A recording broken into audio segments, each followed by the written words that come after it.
Smart phone చేతిలో ఉంటే చాలు చిన్న టీ కొట్టు నుంచి పెద్ద షాపింగ్ మాల్ వరకు యూపీఐ ద్వారా క్షణాల్లో ఉచితంగా పేమెంట్స్ చేసేస్తున్నాం. కానీ ఈ ఉచిత సేవలకు త్వరలోనే బ్రేక్ పడే అవకాశం కనిపిస్తోంది. యూపీఐ లావాదేవీలపై బ్యాంకులు ఛార్జీలు వసూలు చేసేందుకు వీలు కల్పిస్తూ కేంద్ర ప్రభుత్వం లోక్సభలో ఓ కీలక బిల్లును ఆమోదింపజేసుకుంది.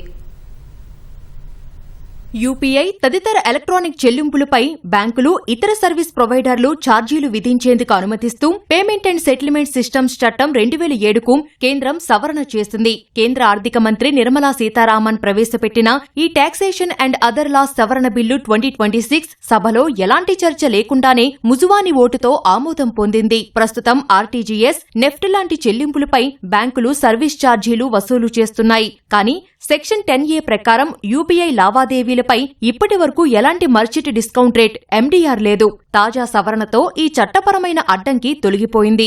డిజిటల్ పేమెంట్స్ వ్యవస్థను నడిపిస్తున్న బ్యాంకులు, సంస్థలు మనుగడ సాగించేలా స్థిరమైన ఆదాయ నమూనాను కల్పించడానికే వినియోగదారులు, చిన్న వ్యాపారులపై స్వల్ప ఛార్జీలు విధించే దిశగా ప్రభుత్వం అడుగులు వేస్తోందని తెలుస్తోంది.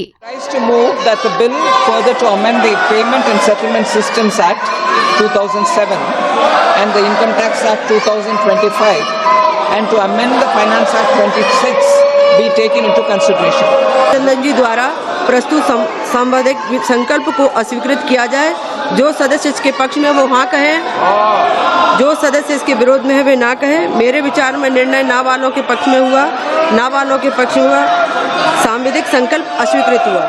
యూపీఐ లావాదేవీలపై ఛార్జీలు విధించే అంశంపై ఆర్బీఐ గవర్నర్ సంజయ్ మల్హోత్రా స్పందించారు. డిజిటల్ పద్ధతిలో జరిగే చెల్లింపులపై MDR గురించి ఇప్పుడే మాట్లాడటం తొందరపాటే అవుతుందన్నారు. అయితే ఈ పేమెంట్స్ ఇన్ఫ్రాస్ట్రక్చర్ నిర్వహణకు ఎవరో ఒకరు ఖర్చు భరించక తప్పదని ఆయన స్పష్టం చేశారు. పన్నుల ద్వారా పరోక్షంగా ప్రజలైనా చెల్లించాలి, లేదా వాడుకున్న వారే చెల్లించే పద్ధతిలో మర్చెంట్ డిస్కౌంట్ రేట్ అయినా విధించాల్సి ఉంటుందన్నారు. ప్రస్తుతం తాము పరిస్థితిని గమనిస్తున్నామని ఆయన తెలిపారు.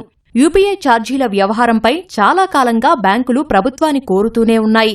అయితే స్నేహితులు, కుటుంబ సభ్యుల మధ్య జరిగే సాధారణ లావాదేవీలపై కాకుండా ఒక నిర్దిష్ట పరిమితికి మించి వ్యాపారులకు చేసే చెల్లింపులపై మాత్రమే ఈ MDR ఛార్జీలు విధించే అవకాశముందని మార్కెట్ నిపుణులు అంచనా వేస్తున్నారు.